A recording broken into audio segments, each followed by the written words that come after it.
video games stress me out. They most of the time, like especially if I'm committed to the game, like if I really want to beat it or something, especially if it's for a video, like it just stresses me the fuck out, and to the point where I'm like, oh God, like why am I doing this? This is just like making my blood boil. It's time for the Cinemassacre Podcast. And now, the hosts with the most, James, Kieran, and Justin. This is the Cinemassacre Podcast. Let's go. So I hope you enjoyed that Green Dog episode. That was a very enjoyable one to do. We destroyed a game in a way that we've never done before, which was dropping it in lava. Now, I always knew lava as a kid. I always knew it as the red glowing substance that causes damage. But I never thought one day to drop a video game into real lava. So we could talk about that, but let's have a drink first because I'm thirsty. So last time you guys brought that IPA, which I actually enjoyed, it was pretty good. I thought this time to bring Guinness in a keg. Now, I tried my best. I can't guarantee this is going to be great, but I basically, since the pandemic, I really wanted a Guinness. And this was like around the same time as I was making the old fashions, which we talked about before. But I wanted to have a Guinness that tasted like it was on tap, like you get at a bar. The bottles, the cans just weren't really doing it for me. So what I did was I poured out a bunch of bottles into this keg, which my wife originally got for making nitro coffee. So we are going to infuse it with nitro right here. Here is the nitro caplet, canister. I don't know what the correct pellet. Yeah, it's like a CO2 canister. Yeah, so I'm going to put it here. I'm going to have to move my mic so I got some room. So you could talk about the lava while we're doing this. Sure. I just like speaking of destroying stuff. I remember using those like CO2 cartridges and like like those cars you'd make. Yeah. CO2 Here we cars. Go. Nope. Oh. Nope. Farted. Wow. All right, here we go. Excuse you. Okay, let's see if this. So is it like I'll be the guinea pig. Let's see. Whoa. Oh my God, it's spraying. It is spraying a little. It kind of looks like lava. That is a foamy looking. Yeah, that sure has nitro in it. Not bad. Yeah, here. Why don't you guys pour some? Here, can you do that for me? There? I guess. How do I do it? Just tap it. Oh Jesus. Like I said, it should be in the fridge a little more. Tap the Rockies. Because I brought it over here and I didn't have any way to refrigerate it. Because they didn't come out of a fridge. They came right out of the box. So I try to get them cold. It's not bad, though. Yeah. In fact, you know what? I actually prefer beers to be slightly room temperature. I mean, as long as it's a good beer so that you can taste it. That's kind of like... The only time you want it ice cold is when you want to mute the flavors because it's like a shitty beer to begin with. That's kind of like the British Or a pissy beer. I should say pissy beer. I think Yingling is good when it's like really cold. I think that's the only time it's like really good. Budweiser, Miller, Yingling, any of those American lagers have to be cold to really enjoy. Mm-hmm. I know the British, they have like the cask where it's served at room temperature. Because you get all the flavors and all that. Because Oktoberfest. Those are the good beers in Germany. Yeah. We'll talk about that soon enough. Well, it is September. It is Oktoberfest time. Is that this episode or is that next? We'll talk about it both episodes. Okay. We love Oktoberfest. But yeah, we did the lava thing. What happened was I always wanted to destroy a game with lava. We've been talking about it for years. And I asked you... how are we going to destroy a game in lava? Where do you even find lava that you can get close enough to? Right. Because at first I was talking to people in Hawaii and like people that go up there all the time. But apparently lava in Hawaii, it doesn't really come out that often. And, not like in the cartoons or the movies. You can't just go up the lava. Yeah. You'll die. Like if you're like 5 feet from it, you'll just you'll dehydrate and like you'll burn and it sucks. Like molten, straight up. There's a channel somewhere where somebody puts out an aluminum can or something, whatever they're trying to melt, and they would get away from it, and they would just wait for the lava to melt it. To melt it, yeah. Yeah.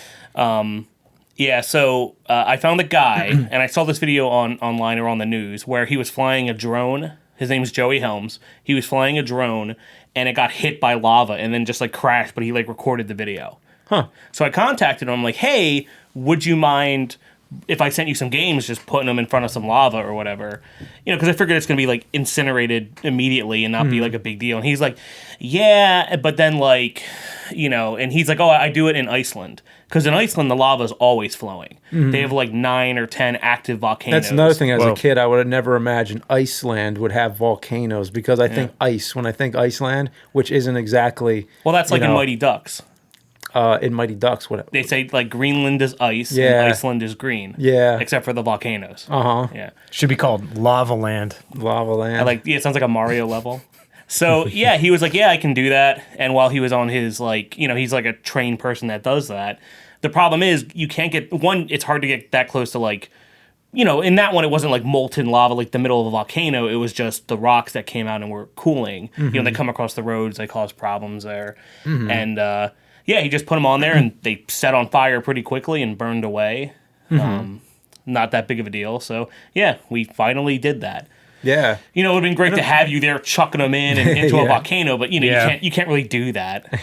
So if you destroy them with real lava, it's like fly me to Iceland for one shot. I'd love to go, but what you should do is you've destroyed games with so much fake poop and pee. Maybe you should actually take a real shit all over. So it's like take a bunch of laxatives and just spray diarrhea. Wow, I don't think we need that. Well, maybe one of them was real and you just don't know. Yeah, maybe the Bugs Bunny one. Oh god, that one's real. The one where Bugs Bunny craps the rabbit pellets on my face, like the revenge. Oh yeah, when he gets back at me. You know what? I wonder how many people watch Avgn for the fetish of the poop things we do. There has to be a demo. Like there's somebody that it's like porn to them. You mean a shit fetish? Yeah. Yeah, like the Shit's Kitchen thing probably was like primo. Shit's Kitchen. Yeah. Well, I mean, I'm not a fan of destroying games just to destroy them. Like we do them during select circumstances where it's worth it for the video. It's for the entertainment, for the art. I don't like doing it all the time. I like faking the games as much as possible. Lots of times it's a game that's just a shell, doesn't have a chip in it or anything, and we print out the fake label. So there's a lot of that. But we are always thinking about new creative ways to destroy them. And I think we talked about the buffalo idea, which I don't even think is a destruction because he shits on it. It's not like the shit permanently destroys it. It's people contacting me about that. He's like, hey, I know where to find a buffalo. Hey, I work on a ranch. I'm like, oh, are you saying we're doing it? Or oh, we're definitely doing it next year. We will have a buffalo shit on a game. Or in my ear. Or in your ear. Well, we talked about that. The logistics will be pretty difficult and dangerous.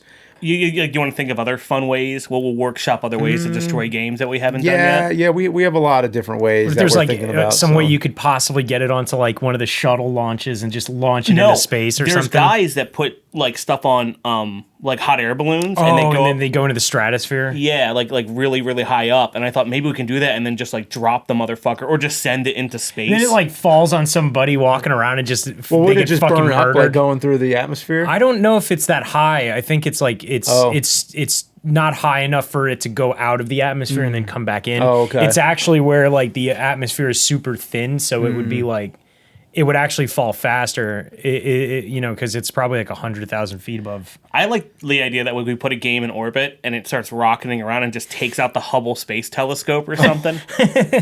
That'd be fun. Yeah. I mean, of course, we don't want to do anything dangerous. Some guy walking around in some other country just gets like a Sega Genesis cartridge through his skull. Yeah, we don't want that.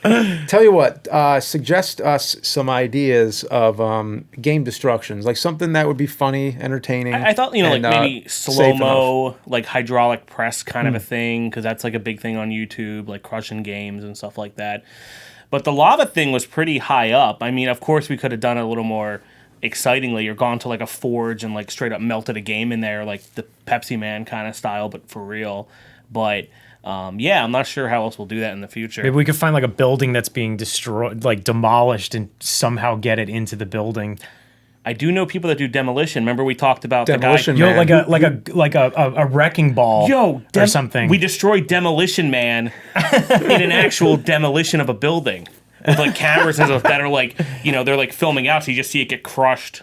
Yeah. Because I know that guy who blew up that stadium. We talked about that in the last podcast. Oh yeah. So he'd be like we could literally do this. Okay. That'd be fun. Because, I always want to talk about the Sega game. We talked about the 3DO one in the 3DO episode. Do I get to really push the button? Damn. This is fun. Could we maybe nuke a game? Like, Nuke? actually nuke it? Like, somehow acquire plutonium? You know what? Or uranium-235? I think that might be a little excessive. Yo, you guys want to go to Chernobyl? Yeah, let's go to Chernobyl. God. We can leave it in Pripyat. Yeah, it'll just hang out in Pripyat. Anyway, so, you talk about how you want to destroy all these shitty games, as the nerd or whatever, and, you're doing it for the art. Yeah. Sometimes you don't want to, but you make a fake one. But, do you actually like games, James? I could answer that both ways, really. Yes and no. There's things I like and there's things I don't like. I guess I'll talk about the things I don't like first, which is obvious. But it's funny to hear me say this, but video games stress me out. Most of the time, like especially if I'm committed to the game, like if I really want to beat it or something, especially if it's for a video, like it just stresses me the fuck out, and to the point where I'm like, oh God, like why am I doing this? This is just like making my blood boil, even if it's a game I like. The last time I did that was Zelda Breath of the Wild. It just kept me up all night because I was like trying to get all the shrines and everything, and just couldn't stop playing it. When I like games, I like them. I could name about 3 reasons why I really like them, and they're all different circumstances. One is the nostalgia value, which is what we do in the videos. I like going back to some old games that I remember. It's comfort food in a way. It's just you go back and you're like, yeah, hell yeah, I remember that game. And then other times it's the social value. I like playing games with people. It's more fun that way. Party games especially. I remember playing, the monkey ball games with my friends, and I was thinking about that if we got together with like Mike or Ryan or someone and played the monkey ball games, or start playing the Mario Party games, like one a month or whatever, and catch up on the whole series or something like that. And also it was good that those Bond games like Nightfire. I know GoldenEye was like the first one. That was like the real big one. But Nightfire we used to play in college a lot. I actually really like The World Is Not Enough, which was the second Bond game that's in the blue cartridge. Wait, the second? Oh, yeah, N64 one. Yeah, game. I'm sorry, N64. Oh, okay. Yeah, that's a good one. It wasn't made by... we need to do Rare, a James Bond episode sometime. Like we started off with, the nerd and with the eye with the gunshot. There and are the blood. some weird James Bond games too. Like there's the Game Boy one, but that's actually that's surprisingly a fun game. It's almost like Legend of Zelda, but you're James Bond. There's that James Bond Jr. game. Yeah. I had an idea where you're James Bond and Scott the Woz is James Bond Jr. Okay. I think I talked about it to him once, and I was like, that'd be a really funny crossover episode. It's been a long time since we had like a guest, like as like a main guest. co-op. Yeah, it's been a very long time. But anyway, the social value of playing games is great. But then the other one is the immersive quality, which, I always talk about how I'm an old school gamer, but I really do like modern games better in a lot of ways because you're not going to get that same immersive quality with an older game. Like if I'm playing Spy Hunter on NES, I'm not going to feel like I'm on the road with all these other cars. Yeah. But if I play Grand Theft Auto, I do feel like I'm on the road. I like games where you can explore a lot, where you feel like you have free reign, and to just make you feel like you're there. And that's something you only really get with modern games. Yeah. And these are all different situations, all different states of mind. But yeah, I like games, and I hate them all the same. Gotcha. Do you like games, Kieran? Yeah, I like games a lot. Video games are probably like one of my favorite things to do, to be honest. Like I like playing all the new stuff. I play, I stream all the time. Well, I stream when my stream works, at least. Like, I don't know if it's you're having working. internet I'm you too? Yeah, Okay. I don't know what's going on, but like, I've been streaming consistently like all year. And then all of a sudden, halfway through August, I started getting where I would be streaming for a couple hours and then my bit rate just crashes and I can't upload anything. Like my stream just crashes. I keep freezing. It'll come back and then it goes away and then I have to restart. I have to reboot everything. It goes away again. I don't know like what's going on. So I'm actually going to be streaming from the office until I can get it fixed. But I have no idea what's going on. I've tried like everything, but I love streaming and been having a really good time doing it. But it's like, and then also too, like I just about like just recently hit where I could apply for Twitch partner, and the second I do that, all this shit starts happening where my stream doesn't work, and now it's like it's like if I'm of course once I have it where Twitch actually is considering doing anything, and then I'm getting the stream up there and it's fucking up all the time, but. No, I play everything. Like I do like newer games a lot more, but than the older ones. But I still play like Resident Evil 2 all the time, and I still play Contra and all that kind of stuff. But I do like playing newer stuff better. Like I like Resident Evil 7 and 8, and the remakes of 2 and 3 were great. Yeah, you're big on those. I love playing those. Ghost of Tsushima I was big into. The Spider-Man game, which they announced Spider-Man 2. Yeah, I wanted to talk about the PS5 stuff later. So So I'm excited about that. Honestly, the new games, like the Batman games and shit, like when I was playing Arkham City and Arkham Knight and Arkham Asylum, those were some of my favorite games of all time. And I mean, you know what's funny? If you're listening to the if you're listening to only the audio version of this. Like, what the hell just happened? Yeah, right. Someone's just like spraying something. Here, let me get a little bit of that. Yeah, too, here you go. While we're here. Is it good?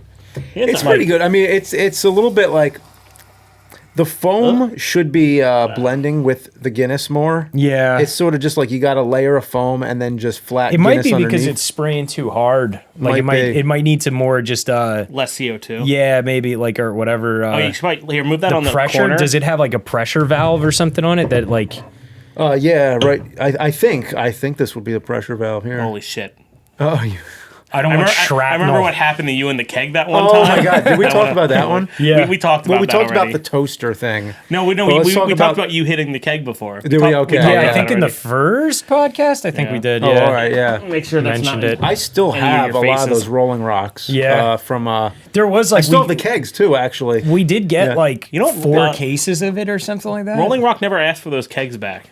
Yeah, that's weird. well, they would. until they see I've this. gotten kind of attached to them. Oh, I use them like just as decoration, really. Yeah. But I have them like where my guitars are set up and stuff, and it just looks good with like the guitars on the rack with like the kegs on each side. Yeah. Can you get those loaded? You could? Okay. You can get a keg repressurized and loaded, no problem.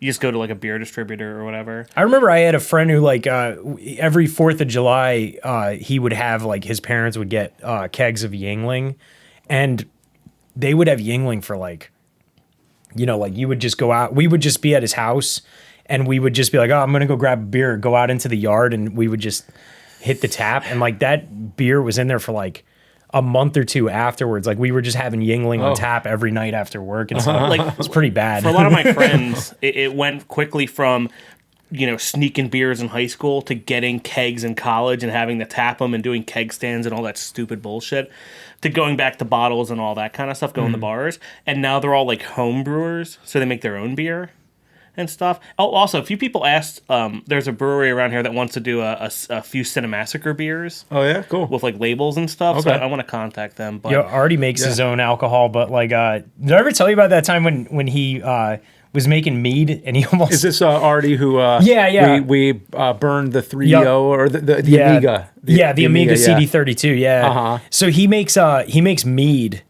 and one night he was making mead, and he had, they're in these giant glass kegs. Mead. Yeah, it's like from- honey wine or something. And one of the kegs exploded completely in his room.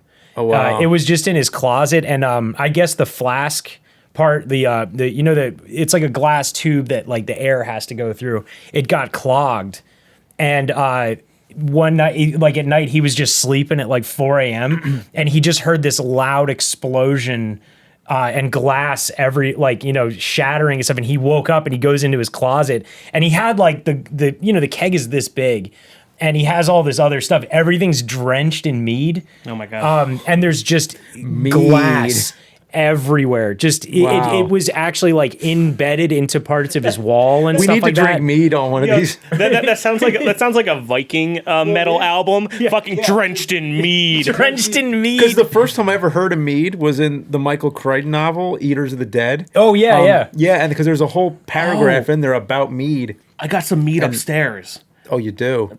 I don't know what building we're in. Upstairs, yeah. I'll bring it for the wow. the next time we film. I'll bring it for. Wow. Yeah. Because the paragraph, like the way Michael Crichton describes it, it's like the most vile substance ever created by humans. Just a few sips and the world spins. Nah, not really. I mean, unless I've had what the Vikings are making it, then maybe that might be like the stuff I've had is just basically like it's like thick, like honey flavored alcohol, and it's kind of gross. Like I don't really like it that much. He loved it, but I mean, it never got us like completely like. Well, he's drinking. You have to drink like a lot of it. He's drinking out of like a Viking horn and shit. Yeah. What does he know? I didn't like the taste of it. I just felt like it's really sweet, but like you know how like honey is sweet. It's like that, but like mixed with alcohol. It's like it's such a weird flavor to me. I'm just not into it. It's just not my thing. Have you ever seen the 13th Warrior? Well, that's like the adaptation of Eaters of the Dead. I've never seen the movie, but yeah. Because it's about Antonio Banderas is Muslim, and he's in like the area where the Crusades are, and they ship him for whatever reason to the Norway area, and he has to fight with the Vikings, fight the Eaters of the Dead. Yeah, and there's the Wendigo or whatever they're called. Yeah, the Wendigo, yeah. Where it, it's supposed to be like the spiritual thing, but it turns out just to be these like asshole guys. Berserker dudes. The Wolverine fights the Wendigo. Yeah, he does. In the mountains of Canada. Yeah, there was a time when I read every Michael Crichton novel that was out, and then at a certain point I didn't keep up. This was like around like starting with when Jurassic Park was popular. So like in the 90s, I was definitely. Did you ever read Prey 2002ish? By that point, I wasn't reading them anymore. Now it's about nanomachines, and it's kind of like messed up. And they kind of ripped it off, but for the game Prey in 2015, not to be confused with 2006 Prey, which I really like. But anyway, so in the 13th Warrior, there's a part where they're all sitting around the fire, and the Vikings want to give the guy alcohol. He's like, I cannot have things made from grain and like grape and all that stuff because it's against the Quran. And they're like, it's made from honey. And that's like the whole joke because it's like meat. And he just gets like tore off his ass and fights with him and stuff. But yeah, definitely check out the 13th Warrior. I think that'd be a fun review one day, but yeah. It's made from honey. Better than the 13th Child, the only movie ever made on the Jersey Devil. Yeah, because I did my senior thesis film was Spirit of the Barons. Oh, Spirit of the Barons. Yeah, I watched that. Oh, so there's more Jersey Devil movies. Yeah, Justin's movie. There's a few. Were you playing? What was your name? Like Solomon Goldstein in it or something? Solomon Goldberg. Goldberg. Okay. Yeah, it was my senior thesis film in 2007. Oh, both of our senior theses were related to urban legends in New Jersey then. Mm-hmm. And pretty much we went into the. So the movie, it's kind of like we were a film. It's a little Blair Witchy. Like we were a film crew going into the Pine Barrens to film about the Jersey Devil when we're attacked by the actual spirit of the Jersey Devil. The last broadcast, I forgot about that one too. A little bit, yeah. That was kind of like the precursor to the Blair Witch. Which is interesting because my first film I did after that was This Concludes Our Broadcast, which was a test thing I did. It was the first thing I ever did in full HD, and it was. You're watching the local news and the world ends. Like the sun like doesn't explode, but like it sends like a thing and there's like a solar flare and everyone dies. But you're watching like the news reporters dealing with it. It's not that good. Though I still use a lot of the audio elements and AVGN and stuff. I just pull them from my old source files.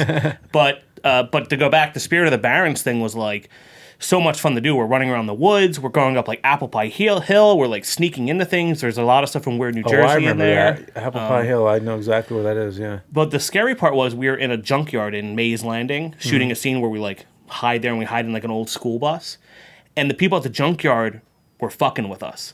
Okay. And they got like an old deer head and like fur, and we're just running around the cars in the dark, and we didn't know. So we're like, well, what the fuck was that? So it started, like, what we're filming about started actually happening. Wow. But that was a lot of fun. I used to live by that, the cover of Weird New Jersey where there's that weird, like, Baphomet statue or whatever the fuck it is. I used to live down the street from, like, that. It was, it was probably, like, 3 or 4 miles away. It was on the way to my dermatologist when I was in high school, and it was just sitting in this guy's backyard. And it was, like, it was fenced off, but it was just this giant, like, ox god statue with glowing eyes. It was really weird. I know what you're talking Bringing about. back a Yeah. lot of memories. Weird New Jersey. That was like I have every single issue they ever put out. It was like that was like my favorite magazine. Mm-hmm. And then we would try to find a lot of those places that were in the magazines. Just it's all like weird abandoned stuff and just Yeah. or just roadside things. But I read the Pennsylvania one. Oh, I had yeah, they put out a the weird- book of it. Yeah. yeah, they did one for like many of the other states in like a book form. Mm-hmm. They had a show like very briefly. The Mount Airy Lodge was They in still. there Oh, okay. on the PI on the Pennsylvania one. They still put those magazines out too. Like, Yeah. it's still like twice a year, May and October. So I'm a few issues behind. I might have to get the most recent ones. Yeah, that was a lot of fun Yeah. back in the day, just going around. Like I think we talked on the podcast before. Did But we talk about when? Because I mean, now I'm thinking of all kinds of stories. Like in high school, some of my friends they hoaxed the Atco ghost with me. right? I think we talked about it with John. When did he we? was on, maybe, or we were talking about it in person or something. Oh, okay. But maybe in October we should do an episode just on us Yeah. investigating actual urban legends in our area, because Okay. I did a ton of that. Oh, cool. Growing up, but Wow. I know you wanted to. There was a segment you wanted to do about Bigfoot. I think. Do you want to do that now? Yeah, let's do it now. All right, we're already doing talking it now. about Okay. spooky shit. Okay, so there's a segment I want to do on this podcast, and we're gonna, do this every once in a while. It's not guaranteed every single podcast, but it's something we'll do from time to time, where we're just going to talk about an urban legend and just tell us if you think it's real or not, just based on your own intuition. This isn't heavily researched or anything. We could research and then come back later on the same topic. So that could always happen. But we want to hear what people think. So, write us in and tell us if you think it's real or not. So I'm going to start it off. Basically, I want to ask you guys a question, all right?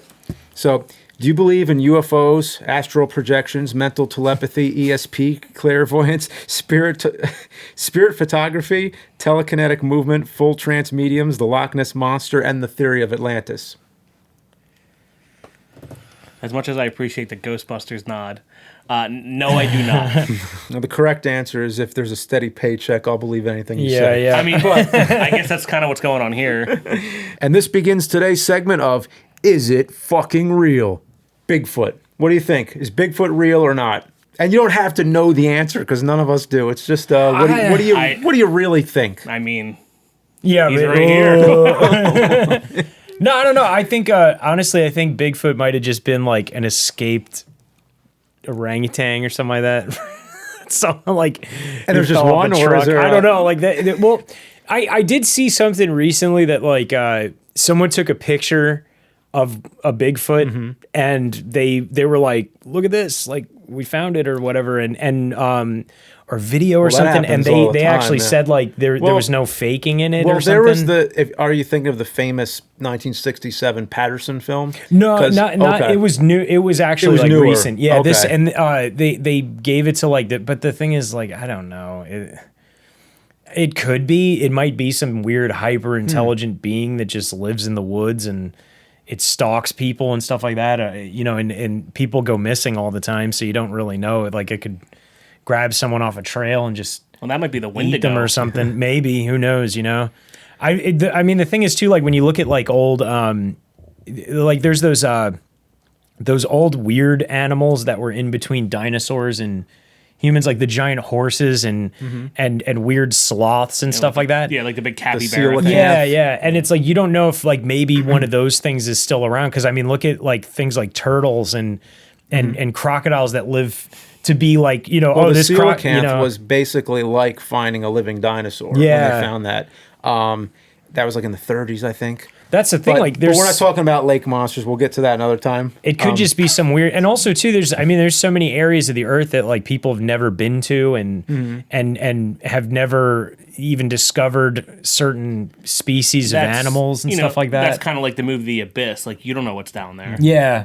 Or Descent, like too. Descent Like, did you ever too, see yeah. that? Where it's Yeah. like the weird bat people that live in the caves, And it's like these people that go, The Descent. That's a great movie. Yeah, that one yeah. that scared the shit out of me too. Like 'cause Yeah. that part when the cave. Yeah, I feel like the movie was scary even before the bat people showed up. It was, yeah. When they were in the cave, when they were trapped. When she's climbing through. Oh my god, scared the crap like out of me. Like it caves in. Yeah. Yeah, and that's the thing. Like you don't know if. With all the uncharted parts of Earth and under the water, there's those giant fucking squids and shit. I mean, the thing is, Bigfoot lies in the woods. It's usually the woods, unless it's the Yeti in the Himalayas. And this is like the Pacific Northwest Sasquatchy. Yeah. Traditionally, it's more like it's big in Portland. I remember we went to the Portland Gaming Expo. Yep. Bigfoot was everywhere. Yeah, and we were just like, wow, I guess Bigfoot's really popular. popular. Harry in and this the area. Hendersons took place in wasn't that Seattle? South of Seattle. Yeah. That's where they lived. And I remember when we went there too, I was like, wow, this literally looks like Harry and the Hendersons when you get to the neighborhoods and stuff in Seattle. North Carolina, I went to Orlando in May, and I drove down from Pennsylvania because why not? Yeah. And I stopped at all this crazy stuff on the way. Almost died a few times. Talk about that later.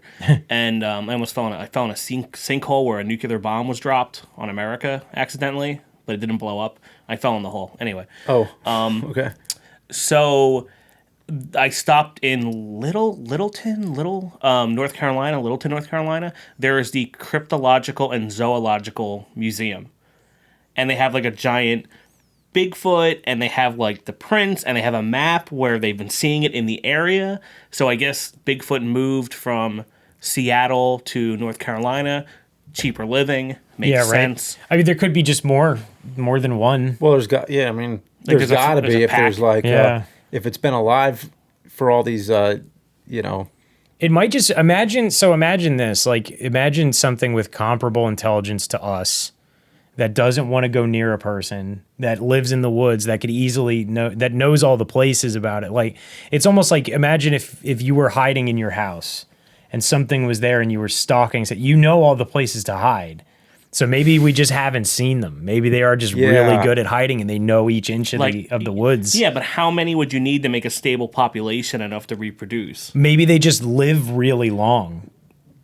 Because if you think about it, they're not taking in certain things like humans do. Like look at what's it called? Orangutans live to be like. No, humans are the longest living primate. No, but I thought they lived to be like pretty but not old and shit. Yeah, but you're talking about ones that live for I hundreds. mean, that's the thing it's got to be a family. It's got to be a lot of them. It's got to be enough to live. See, there's two things. Like I'm going to say something in support of it and something not in support. And the part that's non-support is just the fact that how the hell have we not proven it beyond any doubt by this point? Because, I mean, I've always gone with the belief that just because you haven't proved it doesn't mean you've disproved it. Like in Michael Crichton's The Lost World, there's a quote in there that I always remembered where it's absence of proof is not proof of absence. And I always lived by that. But after so long, I mean, come on. Just find a dead one. Jeez, seriously, after all this time, they've never found. Don't you think somebody could have maybe they bury their dead and that's the thing. They could be, super intelligent like that. But by now, you couldn't find like a single one, or like even like a piece of one. I don't know, Kieran. You know a little too much. Or it's like about even this. if you did, what if another one's around and it just kills you? Or can't somebody just genetically create one so we can say it's real now? Of what genetic material? You can't just That's make true. You can't just clone it, but you could maybe. I don't know, clone it from something. But so I find that after as a kid, I'm all about this. I believe it. But now as I've gotten older, I'm like, okay, come on. But at this point, don't you think that we could have just found it? Wait, so you're so bored that you would like scientists to genetically mix superhumans and orangutans or something and just drop them off in the woods so you can have a Bigfoot? I mean, at this point, come on, find something. But no. So what I can say in support of it, though, is that you've been to a zoo, right? Have you ever looked at an orangutan? Just watched one at a zoo. Yeah. And those things are crazy. Yeah. Just watch how they move around, and sometimes they look at you and they have this human expression. Have you ever seen that video where the one's swinging on something and the swing hits it in the face and it goes and it winces and then it starts crying. Oh. It's one of the and you feel bad. Oh man. It's sad. This little monkey starts crying and you're just like, holy shit, They're very close. Yeah, Like it's weird. orangutans So you and see something like that, and then, but then Bigfoot, that's too crazy to believe in. It's like, like, it's not really that much different. Like, not believing in Bigfoot seems like not believing in an orangutan. It's like Bigfoot just doesn't seem like that outlandish of an idea. Like, it's the missing link. It's like, isn't it weirder to think that Bigfoot wouldn't exist? Yeah. Because you've seen apes, you've seen people, you've seen all the different things that exist. Why can't Bigfoot exist? Like, if you're going to make it up, why couldn't you use your imagination more and make up something even crazier? I thought they found the missing link, like from that cave. What, like they named it Lisa or something. Okay. Like they found it in like this deep cave, like the actual. Yeah, like, but I mean something that's living today, like Yeah, something that you can find. It's survival of the fittest, and we beat up all the other primates that were close, like the Neanderthals and all that stuff. We just bred them out of existence or shot them with arrows and stuff, like, you know, Far Cry Primal shit. Like, you know, like there's no missing link because we beat them, and if they're still around, we're gonna kick their ass. Okay. There was a documentary. I'm really out of date with this one, but the Bigfoot documentary that I watched as a kid that I really liked because it came on TV. It was called Mysterious Monsters, and it was from '76. And it's like, you know, it's a really outdated, like, looks like one of those old films they'd show you in science class. Like, those were great. Yeah, and it's not just Bigfoot; it's the Loch Ness Monster. And I just remember like watching it, and they said that they found this hair sample that they couldn't identify. It didn't match any known hair sample everywhere, you know, any animal species. And I was like, well, oh, and they found it in like a footprint too, like a giant footprint. I'm like, well, okay, so shouldn't that prove it then? Like, shouldn't it be real if they couldn't match the hair sample? But it was but like, I don't know. Like, then as you grow older, it's like, I don't know. That documentary is probably full of shit. I don't know. Could have been like polyester stuck in a fucking fake foot. Yeah, because it begs the question, like, what exactly does it take to prove it? Do you have to find a full body? The thing is, like, anybody could fake anything. Like, Because here's the thing: the '67 Patterson film is the most famous image of Bigfoot. Everywhere you go, you see it, where he's in that walking pose. Yeah. And you know, if you watch it too, you watch it when he walks, and it looks good. I mean, it looks like you know, it looks like it could be real. But I heard sometime in the '90s, some people who worked on that with, it wasn't Patterson, it was somebody else who claimed they had something to do with it and that it was fake. But what's to say that those people weren't full of shit also? So that's like reverse hoaxing. Like, you could say anything is fake if you just like... That's like the guy from Fire in the Sky who's like, yeah, I was abducted, prove it. It's like, well, you said this and that. It's like, maybe I was kidding. You don't know. Yeah. Yeah. So anyway, it's like, as far as video and film evidence, nowadays, because it's so easy to fake anything, nowadays, if you show me a picture of Bigfoot, even if it's like a perfect shot, and it's like, you know, it's close up and full detail, it's like, okay, there's no way that's fake. It looks like a movie or something. Well, that's kind of like a double-edged sword. Because not only does everyone have a beautiful HD camera in their pocket now, but they can also fake it way easier too. Yeah. Because now I feel like it's more convincing if you look at something like a '67 Patterson film and be like, okay, well, that was some guy with like an 8mm or 16mm camera on the back of a horse and just happened to catch it. You know, I'm more willing to believe something that was taken a long time ago because it was just so much more effort to fake something. Like nowadays, like, why hasn't anybody got a picture of the Loch Ness Monster now? But they got so many of them back in the 30s and 40s. Well, to kind of, to your point, to dip into other conspiracies, and this is actually get confused. Like, I believe I was talking to Tony, and he confused the Patterson film for the Zapruder film. Zapruder film? Which one's that? The JFK assassination. Oh. Which is a similar concept because it was on film, and you know, like, you can't really, you know, it's not like they had a ton of angles on it, you know, so kind of very similar in terms of like, is it more believable or whatever based on less information? Because it makes you wonder more.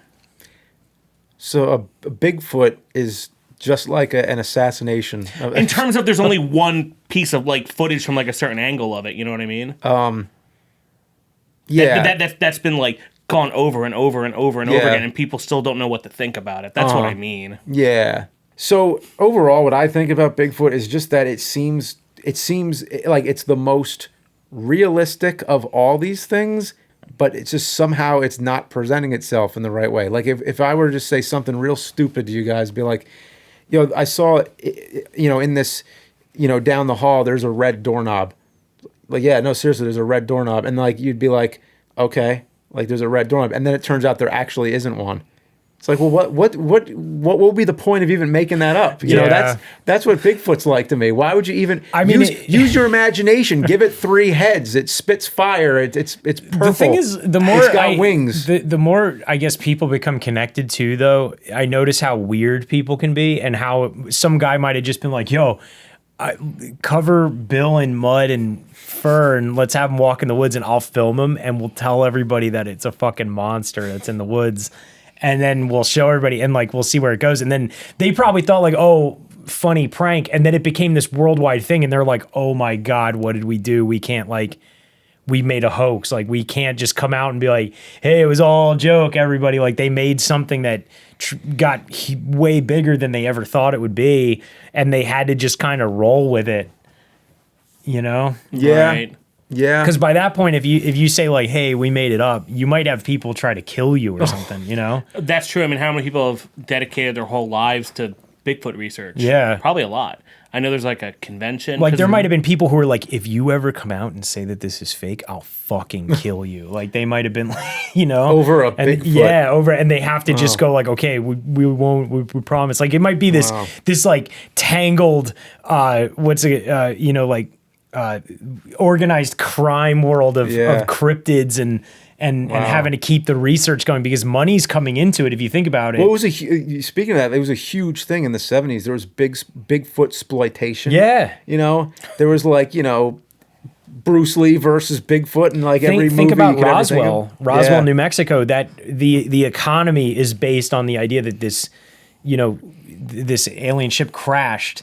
And then if someone were to be like, it was a weather balloon, they'd be like, shut the fuck up.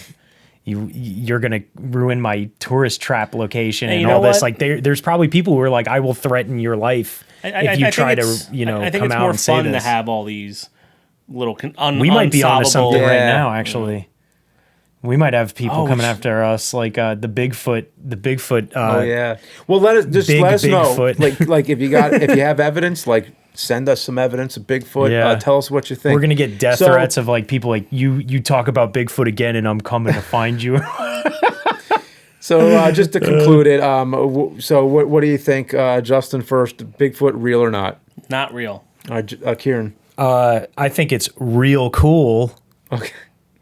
I think probably not.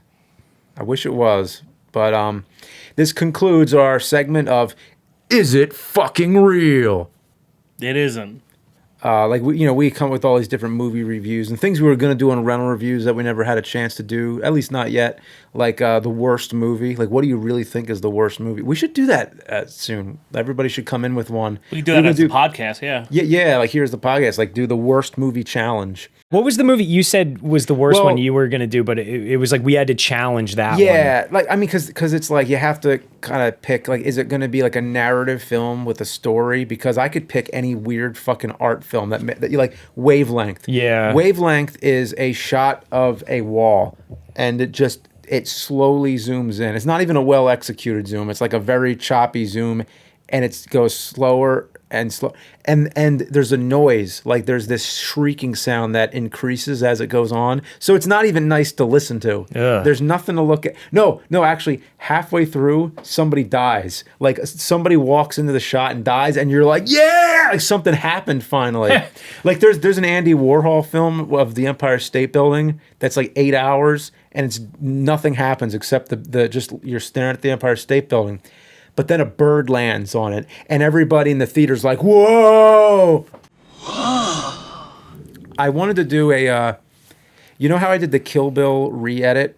I did a review one time where it's about how I would re-edit the 2 Kill Bill movies as a self-contained film, as a 1-2 hour film. Rather than the whole bloody affair, you chop it down and you reorganize. I remember. Reorganizing, yeah. So this idea would be re-editing the Star Wars sequel trilogy.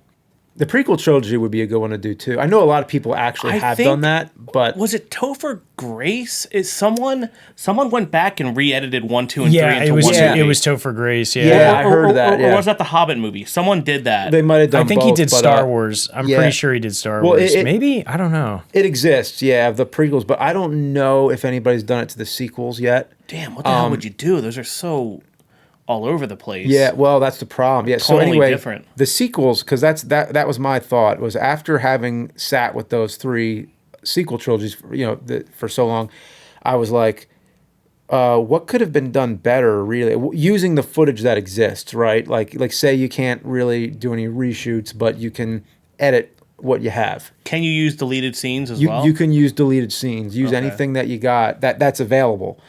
The re-edit would basically be like, here's some of my thoughts is, and not all this has been put to the test yet. I have begun doing this, but I haven't touched it in like a couple years now, I think, or a year at least. But basically, the idea, one of them is to get rid of Snoke completely and get the Emperor in there, which basically use the Emperor scenes from Rise of Skywalker and try to just fill the place of wherever you'd see Snoke. It's tricky. It's definitely a tricky thing Could to you do. do compositing and stuff to make it work? Yeah, actually, there was one part where I had to do a composite because, I didn't complete it yet, but Rey needs to meet Luke earlier too. So it's basically like you're combining all 3 of these movies into one. So when she goes to meet Luke, she needs to get his lightsaber first somehow. And I had to like do a trick edit where Leia hands the lightsaber to Rey, which there's a scene that I had to work in that didn't really belong in sequence. It's really complicated. But anyway, she gets into the Millennium Falcon and Chewie's there, which actually is kind of a problem because Chewie is not supposed to be in with, because I wanted to have Chewie with Han. And they're like breaking into that base, and that's when Han gets killed and everything. Like there's, how in Star Wars, there's always like different subplots happening at the same time. I wanted Han and Chewie to be the subplot to Rey and Luke, where she's off training, so Chewie can't be there with her. So I had to do like not a composite thing, but more like a matte where you remove Chewie from the scene. In there. It was weird, but anyway. The whole point is to have all 3 movies kind of happening at the same time, and then toward the end, right before Act 3, when everything is going bad, like the big gloom, the low point, is when Han gets killed. That new Death Star like tests its laser and blows shit up. Every bad thing all has to happen together, and it's really tricky because. Certain ways you edit it just doesn't work because something else happened in an order that you didn't want. But it keeps the Emperor as the main villain throughout the movie. Because what was the point of Snoke if you killed him in the second installment anyway? I also think the big destruction should be like the big bad like super weapon should be Starkiller Base, not the ending where all the spaceships rise from the grave. Like that was stupid. Yeah, You might be able to do that too. I didn't see the 3rd one. Good for you. Yeah, I didn't watch it. I just never did. I just don't really care about Star Wars as much. Like, honestly, I'm all about those Marvel movies. I loved those. And now the DC ones I think are awesome. Yeah, but did you watch Black Widow or Shang-Chi or any of the new Not phase? any of the new ones yet. Honestly, like I wanna don't see really. Shang-Chi. I didn't see most of them in theaters to begin with. I'll just do this. No, it's fine. Go ahead. Taking a nice spritz. Yeah. But anyway, what were Did we you saying? see the Suicide Squad? Yeah, it was the good. new one. Oh my Yeah. god, that movie was fucking great. Did you Yeah. see it? Yeah, it was good. Oh my god, I loved it. That might be my favorite like movie of the year so far, like easily. Oh, cool. I've watched it like 3 times Yeah. already. I fucking love that movie. So I told my wife, Kieran told me about this show we should really watch it, and she goes, "Oh, 24?" And I'm like, "No, No, not yeah, because this- I was for once- ranting about yeah, 24 yeah. when we were No, we were at Joe there was Bob. a show called I Think You Should Leave, and I watched that. I watched it with Yeah. my wife. We watched the whole thing. I mean, she thought it was really stupid, most of it. There were some really funny parts. I mean, yeah, I found a little hit and miss, but the hit was so good. Yeah. Like, I really thought it was one of the most unique comedy shows I've seen in a while. It's awesome. So to explain the show, I don't know, do you want to try to explain this? Yeah, it's as if they start off with a basic concept and then take it as far as possible to the point where it just gets completely absurd And then uncomfortable, and then it usually just ends out of nowhere. There's no real ending to it most of the time. It just keeps getting weirder and weirder. It's basically like the art of just awkward comedy. Yeah. So just to give an example, it's not a not found footage, but what's the term? Like reality TV or like one of those type hidden camera. Those type. It's not really like a hidden camera show, but it sort of has that feel to it where this one guy is being really weird, and he's not always the weird guy. Sometimes somebody else is, but it's usually one person doing something weird and everybody else just feeling really awkward. But it's done in a cinematic way. It's done as like a standard. Yeah. It's not done like hidden camera style. I don't even want to be around anymore. What? I don't want to be around anymore. And then there's the one where he's in the car and he's like trying to like get out of a parking lot, and the guy behind him is honking at him, and he just keeps on honking, and he's like, "Hey, come on, don't you know how to drive?" And he's like, "No, I don't know how to drive. I don't know how to drive. I don't know." And he's like, "What, seriously? Just turn the wheel." And he's like, "I don't know." And then he hits the horn, and then it scares him. He's like, "Oh!" There's also the honk if you're horny guy too, where he has the honk if you're horny bumper sticker, and there's a guy just following him, constantly honking at him because he's insanely horny. And then it's 2 a.m. Connor O'Malley, and he's like laying in bed, and the guy's still out in the street honking at his car. And then he's at like a funeral, and then the guy shows up again is honking. Yeah. And the funniest part is like when they actually have the conversation finally, and they kind of come to what seems like a mutual understanding, where he's like, I just saw the sticker you had, and I just thought, maybe you could help me, like maybe you had some porno magazines or something. And he's like, "No, it's just a bumper sticker. I grew up in a small town where we just, we're very simple, and we just like to have something to make us laugh." And then after they came to that understanding, he happened to have a trunk full of porno magazines. It's like, it wouldn't have been easier to just give him one of the magazines the whole time. And then he, on top of that, gives him the porno, and then he goes and sings like this song at his mother's funeral. Yeah. And it's like Friday Night or something. Like it goes completely just, every sketch starts off somewhat normal, and you can't predict where it's going to go. It just completely goes off the rails to the point where it makes absolutely no sense. Yeah. And that's why I think it's such a funny show. It's just you could, like, I could never sit and come up with these sketches in my mind, and watching them happen in front of you it's always really funny to see just where they end up going. I just wish this show had one more episodes and it was a little bit longer. Yeah. Because they're only like 17-minute episodes, short, and there's only really, like 6 per season. Yeah, It's basically like a very short, it's a series of like really short sketches. Show's called I Think You Should Leave, and I think you should check it out. Yeah, and me this too. Is the second time we've talked about this show. Yeah, wait, is it really? Because we didn't get to it last time. I think I brought it up in one of the episodes, and then that was when I first. Oh, that was before I got to see it. Yeah, and then and then that was the thing. You actually messaged me like the week later and told me about it. Yeah. What do we got left on there? So now that we are done the full list of things we need to talk about. All right. We can go to the fan Are you going to eat that? Would you be comfortable eating? Now it's going to like... nice. Anyway, fan Q&A here. We haven't done one of these in a little while. All right, so this is from Lady at Lady Mega Danger. Oh, I know Lady Mega Danger. Do you? Yeah. Is James ever going to make the crazy confounded critters who devoured neurotic livestock and couldn't stop dying, so they had to carry their own tombstones over their heads? Well, I can't believe somebody remembered that one. Yeah, that's old school. Yeah, I can't remember the last time I mentioned that one. Yes, hopefully I will one day. Like a lot of ideas, they change shape, they change form as the years go by. It's actually has some elements of a movie idea I had as a kid, like really young. I'm talking like, this was in the 80s, where it was based on weird dreams that I had, where, I'd wake up and any weird dream, I'd be like, oh, I got to make a movie of that or something, or even just some kind of like drawing or an art project.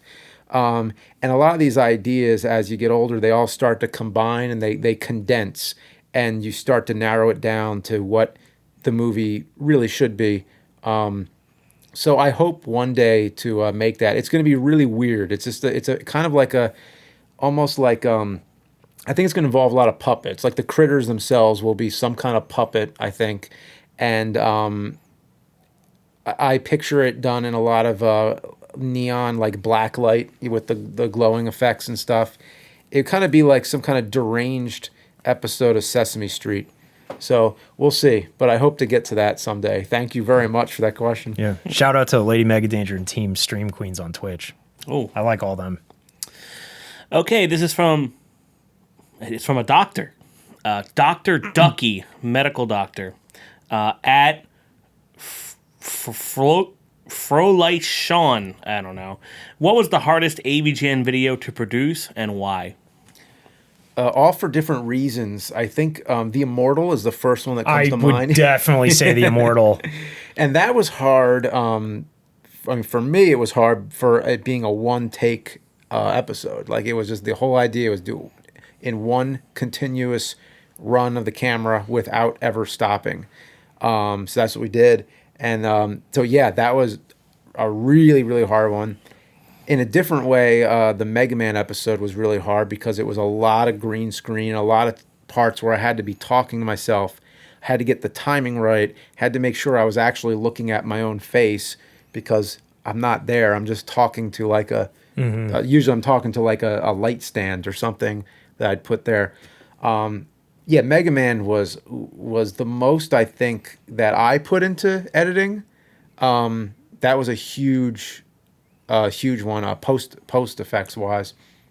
I know Rob the Robot was close, but yeah, but since you guys have been helping me on them, I think The Immortal, right? Immortal for me, yeah, because I sat in a skin tight ogre costume. We shot that with this whole rig and stuff. We should have just shot it with a fucking iPhone and a gimbal. Probably, yeah. That thing was ridiculous. That like robot, it was like a Gundam suit to shoot with a camera. It took like a whole day to set that thing up. Yeah, we should have done that. I actually fell asleep sitting on the toilet a few times in that room, in the bathroom, like where that area is, because like I would just be sitting there and I would have to wait about.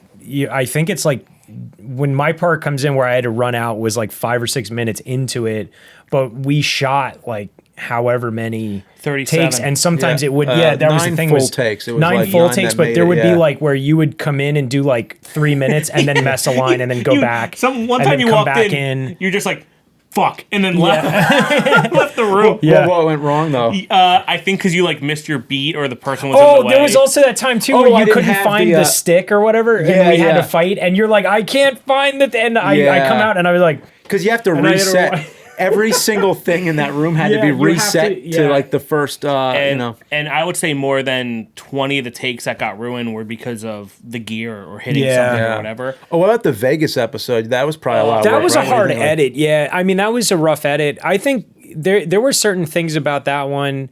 The Pepsi Man was pretty hard too sometimes. Like the makeup was hard, and also we filming like all three of us in the room and having to move the couch and things like that. And, as the Spawn clown, the makeup wasn't really a problem. The only trouble is once we were done the makeup, it was so late. Like we got done, makeup got done at like 8 p.m. And we were there all day because that stuff just takes forever. And it was like hot out and it was falling off. The chin falls off in the thing. I shouldn't have done the chin. I should have just let my natural double chin carry the role. But that was rough because then we didn't have a lot of time to shoot it. So we're doing like one take and stuff like that. So I'm glad it worked out. But and then you put on like I think like the quicker version for like Halloween later. Like that. Oh yeah. And I have the actual mask too if I ever need to do something. Yeah, and I still have the full outfit. But yeah. So all those episodes. All right. Yeah. And I know we're running out of time, guys. And this person asked 2 questions. But I'm gonna allow it. This is from Dragon Power. At Dragon Power NES, what is your favorite ice cream, and what is your favorite pizza? You know what? I like a lot of them. Let's see. Mint chocolate chip is good. Butter pecan, coffee ice cream. Yeah, I'm gonna go with coffee ice cream. That's good. What are you 70?